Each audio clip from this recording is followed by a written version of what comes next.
Tragedia sul lavoro alla Euro 5 di Campocroce di Mogliano. La magistratura ha disposto l'autopsia sul corpo di Michele Ferrazzo, l'operaio 53enne di Maserada, morto ieri durante un intervento di deratizzazione in una fossa per lo stivaggio dei cereali.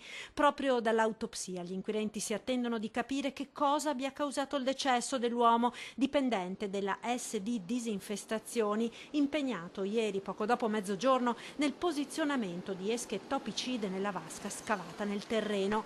Perché, se è certo che il decesso sia avvenuto per cause chimiche, è da capire cosa abbia provocato le esalazioni fatali. Si tratta di un infortunio mortale per causa chimica, insomma, quindi si tratta o di asfissia o di intossicazione. Dobbiamo determinare meglio come è avvenuto l'evento. Intanto la notizia della tragedia ha destato profondo cordoglio a Maserada, dove Ferrazzo viveva con la moglie ed il figlio. Lutto anche nel mondo sportivo della Marca e del veneziano. Michele Ferrazzo infatti aveva una grandissima passione per il calcio, prima come giocatore, poi come allenatore delle giovanili. Era stato mister della squadra allievi dell'Ardita Breda per passare nell'ultimo anno al Musile Calcio. La data dei funerali non è ancora stata fissata.